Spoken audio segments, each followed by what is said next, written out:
The stagecoach rolled into Willow Creek just as the sun began to sink behind the Wyoming hills, turning the dust in the air into a golden haze. Carrick Montgomery stood waiting on the wooden platform outside the station, tall and broad-shouldered, his black hat pulled low over eyes that had learned to study the horizon for trouble. For 5 years, he had built his ranch alone. For 5 years, he had eaten his meals in silence, worked the land in silence, and gone to sleep in silence. Today, that silence was supposed to end. The coach wheels rattled to a stop. The horses snorted. The driver climbed down and stretched his back before glancing at Carrick with a knowing look. "Your mail-order bride's inside," he said. "Hasn't spoken a word since Cheyenne." Carrick's throat went dry. He had read her letters more times than he cared to admit. Or Miss Amelia Foster, 22 years old, a schoolteacher from Boston. Her handwriting had been neat and confident, her words thoughtful. She had written about wanting a fresh start, about being practical and unafraid of hard work. She had not written about fear. The stagecoach door creaked open. A small gloved hand appeared first, then the hem of a dusty blue dress. She stepped down slowly, almost as if her boots were made of stone. A bonnet shaded her face. Then she looked up. Carrick forgot every greeting he had practiced. Her face was wet with tears. Not polite tears, not delicate ones. Her blue eyes were swollen and red, her cheeks streaked, her lips trembling as though she were fighting to hold herself together in front of strangers. She clutched a small valise against her chest, like it was the only solid thing left in her world. This was not what he had expected. Carrick removed his hat. "Miss Foster?" She nodded once. "I'm Carrick Montgomery." He held out his hand. She placed hers in his, but it felt fragile, uncertain. She could not meet his eyes for more than a second before fresh tears spilled down again. "I apologize," she whispered. "This is not how I meant to arrive." People nearby had begun to stare. Willow Creek was small. Nothing went unnoticed. Carrick stepped closer, lowering his voice. "You don't have to pretend with me." Her head lifted slightly. "Whatever's troubling you," he continued quietly, "there's no need to force a smile on my account." For a moment, something shifted in her expression. Surprise. Maybe even relief. "I fear I've made a terrible mistake," she said. Carrick's stomach tightened. He had heard stories of mail-order brides who took one look at their future husbands and fled on the next eastbound coach. "Is it me?" he asked plainly. Her eyes widened. No, Mr. Montgomery. It's not you." "Then let's speak somewhere private." He collected her trunk and led her to his wagon. She climbed up stiffly, holding her valise in her lap, as though she expected someone to snatch it away. He snapped the reins gently, and the horses pulled them down the dusty road out of town. Willow Creek was small. A general store, a saloon, a church, a handful of homes. She studied everything with quiet alarm. Once they were clear of town, and the prairie stretched wide and open around them, she finally spoke. I was not entirely honest in my letters." Carrick kept his eyes forward. "About what?" "I was a school teacher. That part was true." Her fingers twisted the handkerchief he had given her. "But I did not leave voluntarily." The wind moved through the tall grass, bending it like waves. "The headmaster's son made certain advances," she continued, her voice steadier now. "When I refused him, he accused me instead. Said I behaved improperly. His father believed him." Carrick's jaw tightened. "My reputation was destroyed," she said. "No school would hire me. No family would receive me. In Boston, rumors travel faster than truth." She stared straight ahead. "I did not tell you because I feared you would not want a ruined woman." Carrick slowed the wagon as his ranch came into view. The 2-story house stood solid against the sky, a smoke curling from the chimney, corrals, a barn, 60 head of cattle grazing across land he had fought for. "Miss Foster," he said, "out here, a person is judged by what they do, not by what others whisper." She looked at him carefully. "I advertised for a wife because I'm tired of facing this land alone," he went on. "What matters to me is whether you meant what you wrote, that you want partnership, that you're willing to build something real." She studied the ranch in silence. "I was truthful about that," she said. "I want a new beginning. I am not afraid of work." The wagon stopped in front of the house. A red dog bounded forward, barking happily. "That's Rusty," Carrick said. "He means well." She gave the smallest trembling smile as the dog sniffed her glove. Inside, he showed her the house. It was plain but clean, yet he had scrubbed every surface himself. Fresh curtains hung at the windows. Wildflowers rested in a small vase upstairs, in the room he had prepared for her. "We are not married yet," he said carefully. "The preacher comes Sunday. Until then, you'll have your own room." Relief washed over her face. "Thank you," she breathed. That night she cooked supper, though she had traveled for days.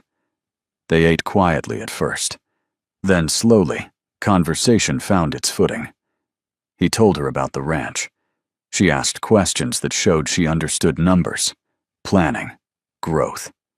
Later, as lightning flickered outside during a passing storm, Carrick placed a folded paper on the table.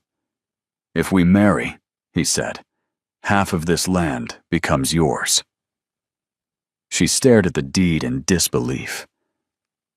"In Boston," she said softly, "married women own nothing. Out here," he replied, "my wife will be my partner." That night, alone in her room, Amelia stood by the window and looked at the Wyoming stars. They stretched endlessly across the sky, brighter than anything she had ever seen back east. She had arrived in tears, convinced she had ruined her life. But downstairs was a man who had not asked her to smile for him. A man who had not judged her past.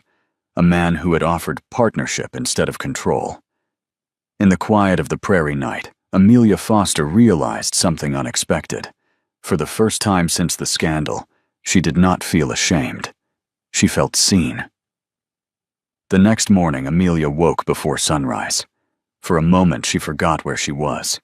The bed felt unfamiliar, the silence too deep. There were no carriage wheels outside, no distant church bells, and no neighbors arguing through thin city walls. Only the sound of wind brushing across open land. Then she remembered. Wyoming. Willow Creek. Carrick Montgomery. Her husband-to-be. She dressed quickly in a simple brown work dress and pinned up her hair. When she stepped downstairs, she expected to find him waiting, perhaps regretting his decision already. Instead, the kitchen was empty. A note rested on the table in steady handwriting. Gone to check the north pasture. Coffee on the stove. Take your time. CM. She stood still for a long moment. No demands, no pressure, no cold distance. Take your time. Something about that small kindness eased the tightness in her chest. She poured herself coffee and stepped outside. The prairie stretched endlessly under soft morning light. Cattle grazed peacefully, but the ranch buildings looked stronger in daylight than they had the evening before. This was not a reckless man's dream. This was something built slowly, carefully. She rolled up her sleeves. If she was going to stay, she would not be a guest. By mid-morning, she had swept the floors again, reorganized the pantry, and started fresh bread rising near the stove. She found satisfaction in the work. Order calmed her. When she heard a horse approaching, she wiped her hands quickly and glanced into the small mirror by the door, brushing flour from her cheek. Carrick entered, removing his hat. The smell of baking stopped him. "You've been busy," he said, looking around at the gleaming shelves and neat table. "I hope you don't mind," she replied carefully. He shook his head. "Mind? But it hasn't looked this cared for since my mother visited 3 years ago." There was something in his voice when he said mother. "Are your parents still living?" she asked gently. He paused. "No. Father died after the war. Mother in 1870. I'm sorry." He nodded once, accepting the sympathy without ceremony. They ate breakfast together more comfortably than the night before. The quiet between them no longer felt strained. Afterward, he said, "I should show you the ranch. A woman ought to know what she's agreeing to." They walked side by side across the land. Rusty ran ahead, chasing grasshoppers. Carrick pointed out fence lines, water sources, grazing rotations. He spoke with pride, but not arrogance. He knew every inch of that land. Amelia listened closely. "You built all this alone?" she asked. "Mostly," he answered. "Oh, had help raising the frame of the house. Everything else I saved for." She saw it clearly now. This was not just property. It was 5 years of sweat and stubborn hope. At the corral, he introduced her to the horses. A calm Palomino mare stepped forward. "She's yours if you decide to stay," he said. "Her name's Daisy." Amelia smiled faintly and stroked the horse's neck. "What makes you think I cannot ride?" He looked surprised. "I spent summers on my grandfather's farm," she said. "I can sit a horse." A real smile broke across his face. It softened him completely. "Seems there's more to you than your tears," he said. They held each other's gaze a second too long before both looking away. That afternoon, dark clouds rolled in from the west. A storm swept across the prairie, trapping them inside. Rain drummed against the roof. The lightning flashed through the windows. Carrick lit a fire. He brought out his account books and showed her the ranch finances without hesitation. Income, expenses, plans for expansion. "You trust me with this?" she asked. "If we marry, it will be yours too." No man in Boston had ever spoken to her like that. As the storm continued, she found herself telling him about her students. The shy boy who loved arithmetic. The girl who hid novels inside geography books. The way children's faces lit up when they understood something new. "You miss teaching," he observed. "I do." He leaned back in his chair. "Willow Creek's growing. They'll need a school soon." She looked at him in surprise. "You would not object?" "Why would I?" he replied. "If it makes you happy." The words settled deeply inside her. By evening, the storm had passed. Man, the prairie smelled clean. They prepared supper together, moving around each other in a rhythm that felt almost natural. After the meal, Carrick grew quiet. "There's something you should know," he said. She waited. "I was engaged once, before the war." He stared into the fire. "When I came home, I wasn't the same man. She wanted who I had been, not who I became." Amelia understood more than he realized. People often loved an idea of someone, not the truth. "That's why you came west," she said softly. He nodded. "I wanted someone who would accept me as I am now, not compare me to a ghost." The vulnerability in his voice surprised her.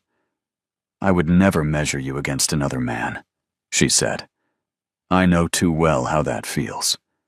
For the first time, their shared pain did not feel like weakness. It felt like understanding. His Saturday passed in preparations. She rode into town with him to meet the seamstress. The townspeople greeted Carrick warmly. She noticed how they respected him, how they trusted him. At the church, she stood quietly, imagining herself walking down the aisle.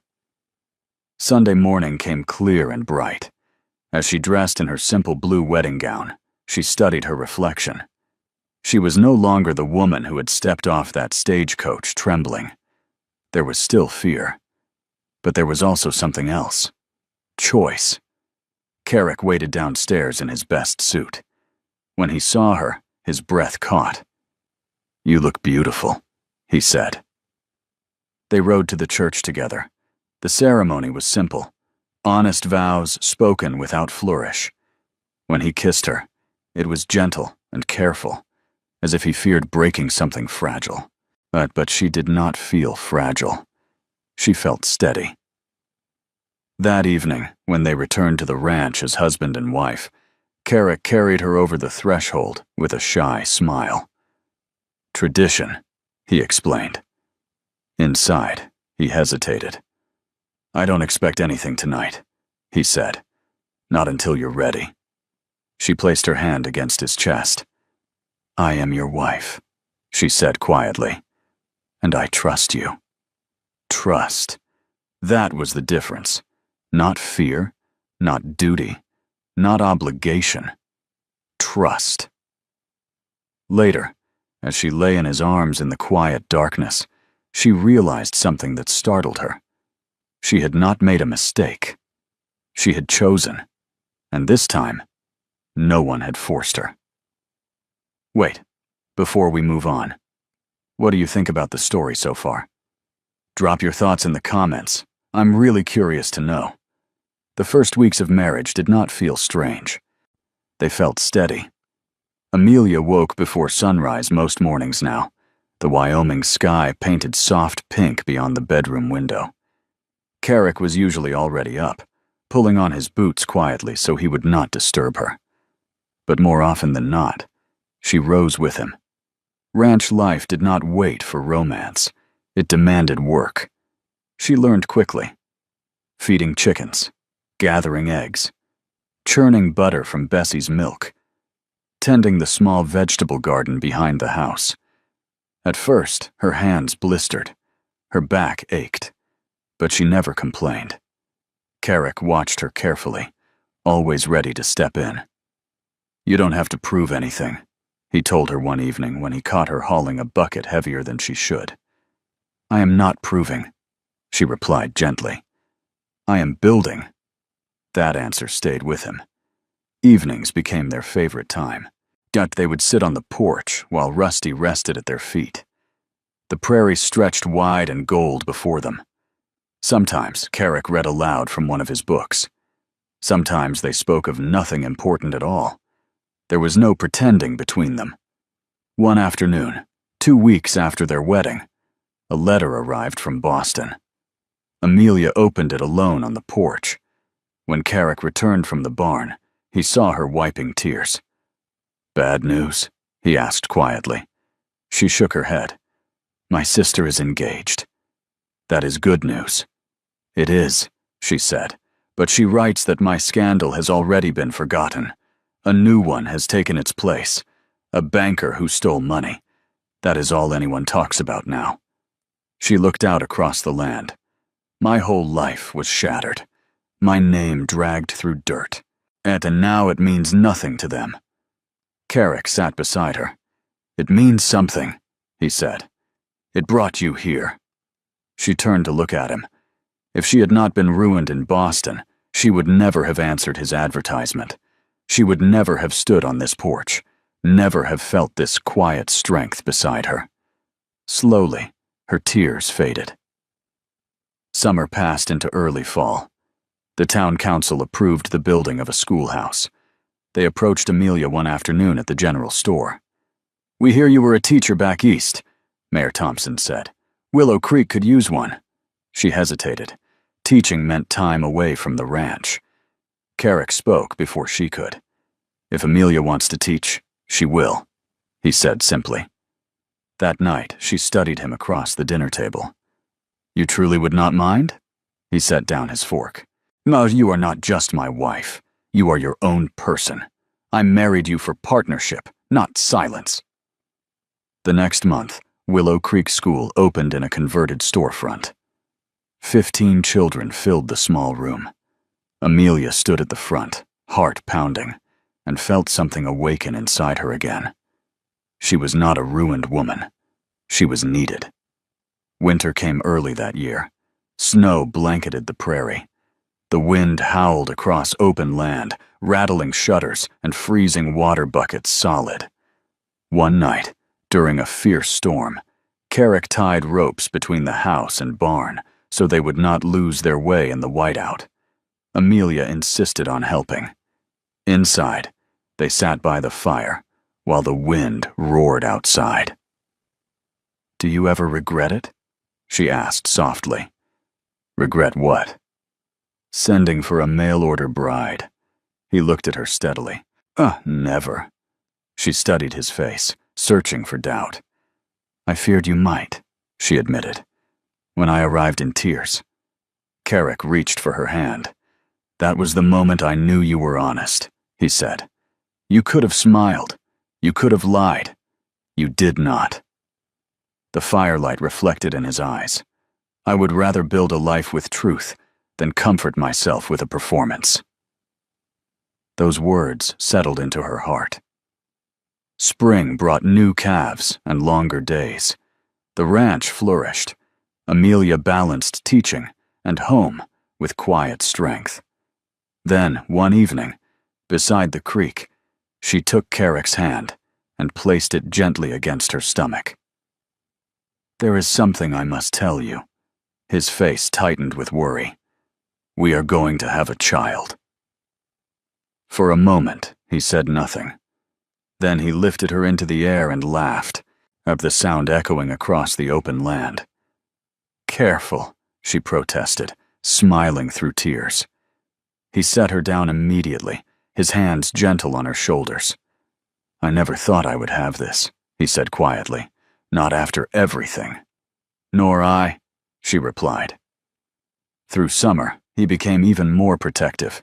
He reduced her school days, hired extra help for the ranch, built a cradle with his own hands, sanding every edge smooth.